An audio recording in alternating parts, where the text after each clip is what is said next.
Yang pertama, maaf Ustazah mau tanya, kalau kita ragu dalam sholat, kentut apa enggak, apakah dilanjut atau dihentikan sholatnya? Oke. Kalau jenengan ragu-ragu sholat, kentut apa enggak? Kentut apa enggak? Gimana ini? Sholatnya dilanjutkan apa berhenti? Pertama, yang perlu saya ingatkan adalah orang ketika sudah masuk di dalam sholat, ketika sudah Allahu Akbar takbiratul ihram, sudah takbiratul ihram. Takbiratul ihram itu kan berarti takbir yang mengharamkan. Mengharamkan apa? Mengharamkan yang sebelumnya dihalalkan sama Allah Ta'ala. Makan boleh sebelum sholat, minum boleh sebelum sholat, ngomong boleh sebelum sholat. Setelah masuk ke dalam sholat, hal-hal itu menjadi sesuatu yang diharamkan. Ketika jenengan sudah takbiratul ihram, apalagi kalau sholatnya itu adalah sholat fardu, apalagi kalau sholatnya itu adalah sholat wajib, maka haram dibatalkan. Haram dibatalkan dalam karena sebab apapun. Kebelet ngentut Ustazah, ditahan. Kebelet ngantuk Ustazah, ditahan. Selak luwe Ustazah, ditahan. Diceluk bojone, ditahan. Jadi ketika kita sudah masuk di dalam sholat, di dalam sholat, apalagi kalau sholat fardu, itu wajib ditahan. Wajib untuk haram hukumnya membatalkan sholat tanpa sebab. Kecuali kalau memang darurat sekali. Darurat itu apa? Jenengan takbiratul ihram, dari jendela keluar ular, kobra. Kayak jenengan bangga sholat ditudul karo ulone. Nah itu boleh lari. Atau gempa bumi yang besar. Gempa bumi yang besar yang sekiranya akan berpotensi kita itu binasa karena hal itu. Maka boleh, boleh. Nggak wajib tapi boleh keluar. Kalau memilih melanjutkan juga nggak apa-apa. Kalau memilih melanjutkan sholat juga nggak apa-apa. Ulo-ulo, tenang aja. Sapu lagi ibadah Gusti Allah, mosok dicokot karo ulo. Nah, jangan teruskan, itu juga nggak apa-apa. Itu kalau untuk sholat wajib. Tapi kalau untuk sholat sunnah, kalau untuk sholat sunnah masih boleh dibatalkan kalau kalau sebabnya ini adalah sesuatu yang akan mengganggu konsentrasi kita. Kayak ini tadi, kayak kebelet kentut. Jenengan sholat duha, kok kebelet ya? Mesti entutne ae lah wudu. Gimana ini? Boleh. Boleh. Atau dipanggil suaminya, atau seperti yang diceritakan sama Rasulullah SAW di zaman Bani Israel dulu, ada seorang laki-laki soleh namanya Jurej. Jurej ini orang ahli ibadah luar biasa, sampai dia dibangunkan sama warga itu ma'bad, tempat ibadah. Sholat terus, kerjaannya siang puasa, diisi waktunya sholat, makannya dari orang-orang dan lain sebagainya. Pokoknya hidupnya dipakai ibadah terus. Tahu-tahu Jurej ini sholat, tengah-tengah sholat ibunya itu datang, manggil, ya Jurej, wahai Jurej. Dipanggil sama ibunya, katanya Jurej, di dalam hadis itu Rasulullah cerita, katanya Jurej, ya Rab, sholati am ummi. Ya Allah, sholat saya apa ibu saya? Terus tak sholat saya aja lah, meneruskan sholat. Besoknya lagi ibunya datang lagi manggil, ya Jurej. Bingung lagi dia, ibuku apa sholatku? Sholatku aja lah. Sampai 3 kali. 3 kali melakukan hal yang semacam. Pegel ibu celok ping telu ndak, moro-moro ibunya doa, wahai Jurej, demi Allah kamu tidak akan mati sampai ketemu sama seorang pezina. Kamu akan dapat ujian sama Allah Ta'ala. Mata yang kamu jaga, badan yang kamu jaga, ibadah yang kamu jaga, tapi karena kamu istilahnya kamu tak panggil kok nggak moro-moro, tak dongakne, matamu itu bakalan ketemu sama para pezina. Diijabah doanya ibu.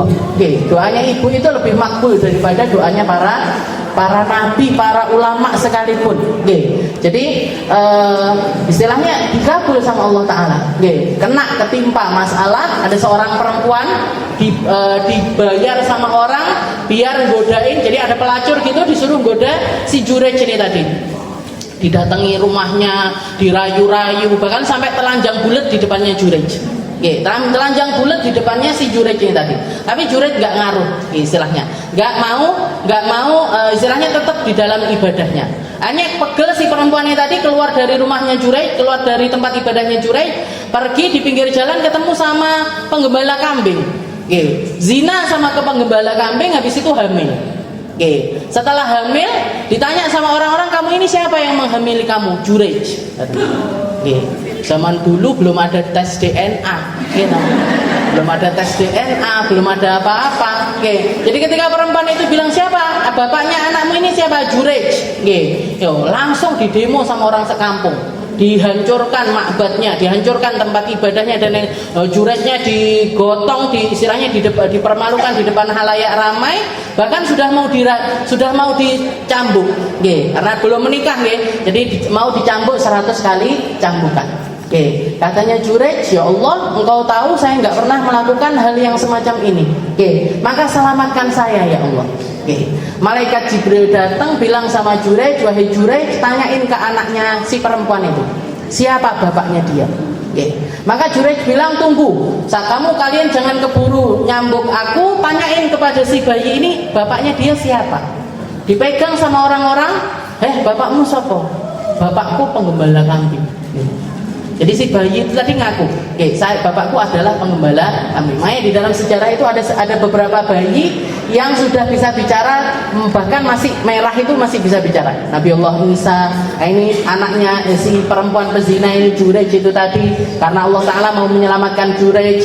Bayi yang menyelamatkan Nabiullah Yusuf, bayi yang banyak, ada beberapa bayi yang melakukan hal yang semacam itu. Maka dikatakan, dari hadis ini para ahli fikih mengambil hikmah bahwasanya orang kalau sholatnya itu sholat sunnah dan dia itu punya hajat di dalam melakukan sesuatu yang lain, kayak dipanggil ibunya, dipanggil suaminya, dipanggil orang-orang yang penting, boleh dibatalkan. Tapi kalau sholat wajib nggak boleh. Kalau sholat wajib tetap nggak boleh, tapi kalau sholat sunnah boleh. Itu yang pertama. Terus yang kedua, kalau masalah kentut ini gimana Ustazah? Saya kalau lagi tengah-tengah sholat kebelet kentut, itu dibatalkan apa diteruskan? Jangan lihat dulu asal masalahnya. Kentut itu kan kayak pes-pes gitu kan. Kalau lagi sholat itu memang salah satu carane setan godo perempuan itu kayak ada keluar apa gitu.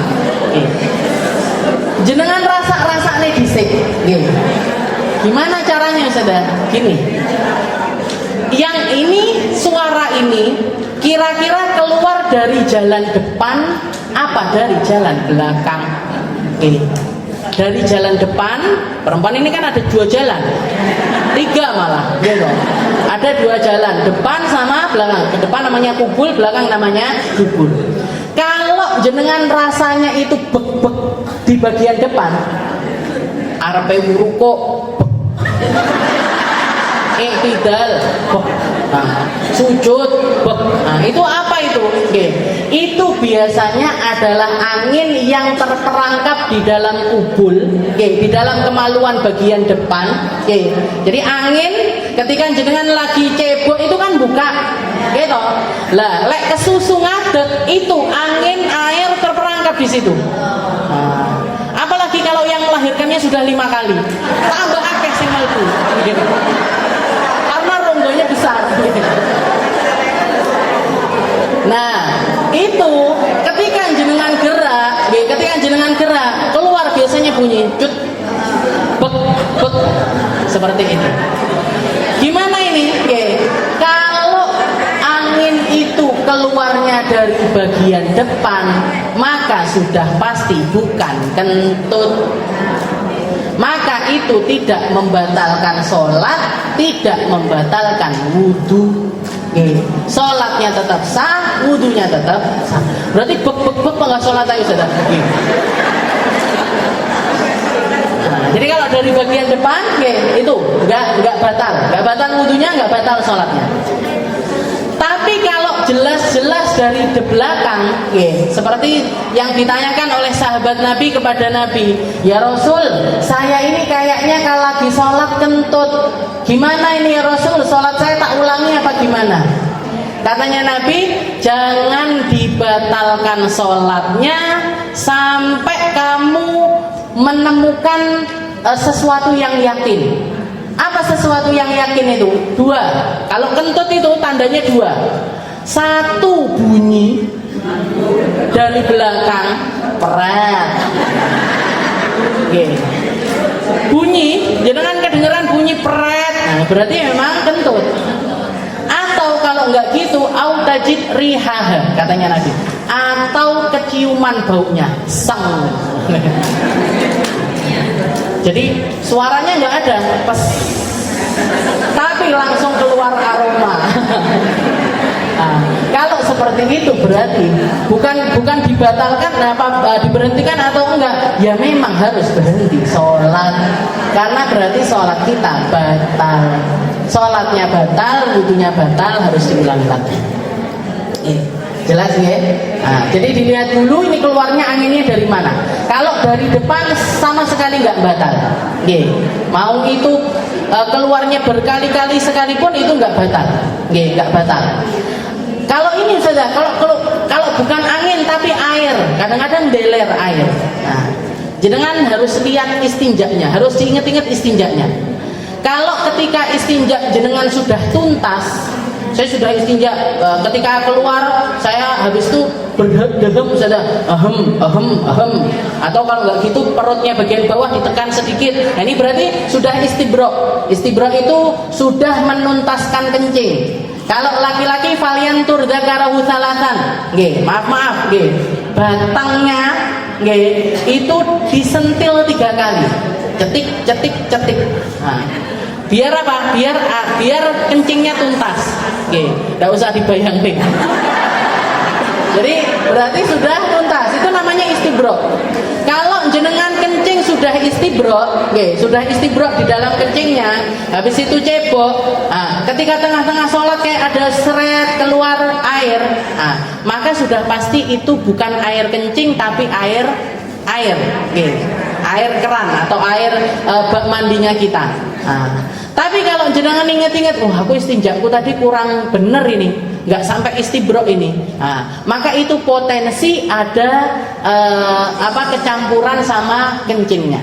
Ada potensi kecampuran sama kencingnya, maka dibatalin aja sholatnya, cebok lagi, wudhu lagi, sholat lagi. Jadi ini ilmu harus jenengan pahami dan harus diyakini. Biar apa? Biar kita nggak kena penyakit was-was. Karena penyakitnya orang habis belajar fikih itu was-was. Kata ora, ngentut ora, istinjae bener apa ndak. Jangan masuk ke bab itu. Kalau jangan sudah belajar dan sudah menjalankan dengan benar, ketika ada bisian-bisian yang seperti itu, satu katanya, satu kalimat yang jenengan bilang sama setan, enggak, batal awakmu, enggak, rokonti, batal wudunya kurang sempurna, enggak, sudah sempurna. Ceboknya kurang sempurna, enggak, sudah sempurna. Jadi dihilangkan dengan gitu. Juga kalau misalkan itu enggak sembuh, jangan usahakan kalau mau sholat baca surat An-Nas. Qul a'udzu birabbin nas, malikin nas, ilahin nas, min syarril waswasil khannas, alladzi yuwaswisu fi sudurin nas minal jinnati wan nas. Ya Allah, saya minta tolong, demi Engkau yang Tuhannya manusia, pemilik manusia, yang mengelola manusia, yang merawat manusia, lindungi saya dari was-was, lindungi saya dari sifat was-was, dari bisikan-bisikan setan, alladzi yuwaswisu fi sudurin nas, yang seringkali membisik di hati-hati para manusia. Baca surat An-Nas. Terus ini yang kedua, pertama, boleh nggak Ustazah membaca Al-Quran di HP tapi berhadas kecil? Lagi nggak punya wudhu, boleh nggak baca Al-Quran dari HP? Boleh membaca Al-Quran ketika berhadas kecil, tapi nggak boleh megang lafaz Al-Qurannya. Jadi buka HP-nya nggak apa-apa, megang HP-nya nggak apa-apa, bacanya juga nggak apa-apa, pakai suara sekalipun juga nggak apa-apa. Tapi megang ayat per ayatnya itu yang nggak boleh. Jadi kalau jenengan pakainya Al-Qur'annya ada terjemahnya, megangnya scrollnya di terjemahannya. Atau kalau bawahnya ada tempatnya sedikit gitu, oke, berarti scrollnya yang di bagian bawah. Pokoknya tangan kita jangan nyentuh bagian ayatnya. Jadi kalau lagi nggak punya wudhu, orang berhadas kecil itu baca Al-Quran boleh, tapi megang Al-Quran nggak boleh. Megang ayatnya Al-Quran. Kalau bawa Ustazah, kalau bawa selama yang jenengan bawa itu bukan Al-Quran, baca buku Yasin kayak ini tadi. Pertanyaan keduanya, membaca Al-Quran di buku surat Yasin dan berhadas kecil apa boleh juga? Kalau ya buku Yasin itu kan biasanya campur-campur. Ada Yasinnya, ada doanya, ada tahlilnya, ada doa tahlil, ada doa awal tahun, ada doa akhir tahun, macam-macam isinya. Maka ketika kita megang itu nggak masalah. Jadi jenengan berhadas kecil megang buku Yasin atau Majmu' Syarif atau doa pagi petang, yang di situ mesti campur, ada suratnya, ada hal-hal lainnya, ada zikir-zikir yang lainnya, maka boleh dipegang meskipun kita sedang berhadas kecil, berhadas kecil. Terus yang selanjutnya, bolehkah sholat sebelum adzan selesai? Boleh. Jadi bolehkah sholat sebelum adzan selesai? Orang sholat, syaratnya orang sholat itu, syarat pertamanya adalah dia harus yakin bahwasanya waktu sholat itu sudah masuk. Sholat subuh harus yakin kalau sudah masuk subuh.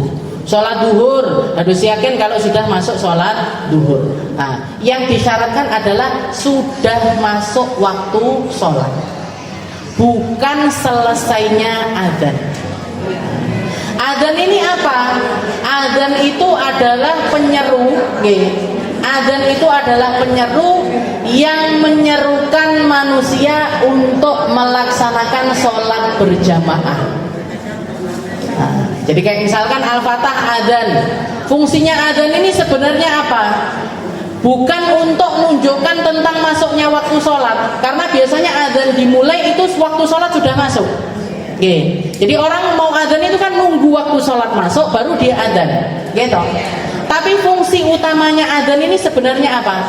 Ngajari orang-orang sekitar, menandakan kepada orang-orang sekitar bahwasanya iki lo neng kene enek sholat jamaahan. Di sini lo dilaksanakan sholat subuh berjamaah. Adzan duhur di sini lo dilaksanakan duhur berjamaah. Asar di sini lo dilaksanakan asar berjamaah. Jadi lek panggah dicelui ora budal-budal. Aneh. Jadi bolehkah sholat sebelum adzan selesai? Boleh. Jadi misalkan jenengan lagi keburu-buru, ada apa gitu, misalkan sesuatu yang urgent, wis ngenteni mau ketinggalan kereta, misalkan dapat jam kereta jam 6 kurang 15 menit. Adzannya setengah 6, adzannya setengah 6, jenengan ngenteni adzan nambah 5 menit, bisa-bisa ketinggalan kereta. Gimana ini? Imamnya baru Allahu Akbar, Allahu Akbar, sholat. Gimana? Boleh.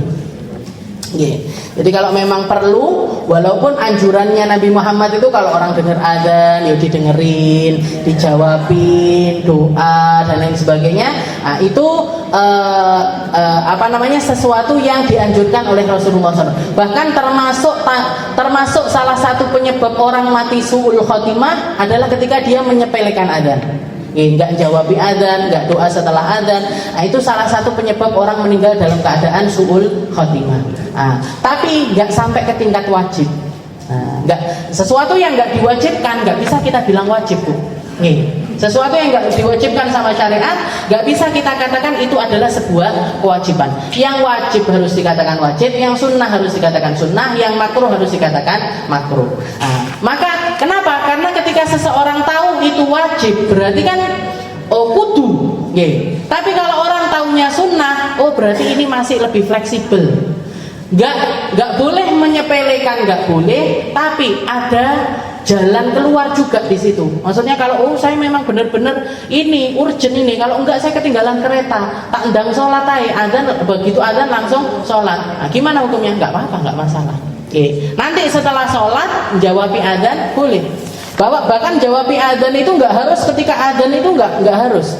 Kayak saya ini ngaji sama jenengan. Dulu di pondok itu ada 2 kelompok guru.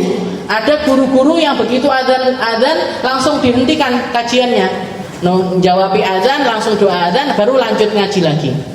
Ada yang memilih untuk lanjut, ada yang termasuk Habib Segaf, guru saya itu kalau ngaji pas azan beliau tetap lanjut, bahas lanjut. Begitu selesai azan, beliau berhenti sebentar ngajinya, ngajak anak-anak untuk jawab azan. Ayo dijawab azannya, Allahu Akbar, Allahu Akbar, Allahu Akbar, Allahu Akbar, asyhadu an la ilaha illallah, asyhadu an la ilaha illallah. Sampai doanya azan. Jadi yang dua-duanya boleh, mau berhenti habis itu lanjut ngajinya atau dilanjut baru setelah itu selesai adzan. Kayak jenengan lagi ngaji misalkan baca Al-Qur'an, tengah-tengah baca Al-Qur'an adzan, terserah mau dilanjutkan, nanti begitu adzan selesai kita selesaikan, kita cari makro atau kita cari wakaf yang pas, habis itu berhenti, habis itu jawab adzan. Atau langsung berhenti jawab adzan dulu. Dua-duanya boleh. Yang enggak boleh, saya enggak ngrungokne adzan, yo enggak jawab adzan, yo enggak tunggu beradzan. Itu sing selendro. Dan yang kedua, bolehkah baca doa pada sujud terakhir dan sebelum salam dilafazkan? Kalau doanya ini doa yang warid, kalau doanya ini doa pakai bahasa Arab dan warid dari Nabi Muhammad SAW, maka boleh dibaca, boleh dilafazkan. Jadi kalau jenengan sujud terakhir itu kan sunnah memperbanyak doa. Sunnah memperbanyak doa. Kalau doanya itu doa yang warid itu doa yang datang dari Nabi Muhammad SAW, pakai bahasa Arab, jenengan lafadzkan di sujud yang terakhir boleh. Tapi kalau doanya itu bukan doa yang warid, saya dapat ijazah salawat ini dari guru saya dapat doa ini dari guru ini, dari kiai ini, dari ustadz ini, dari ustadzah ini.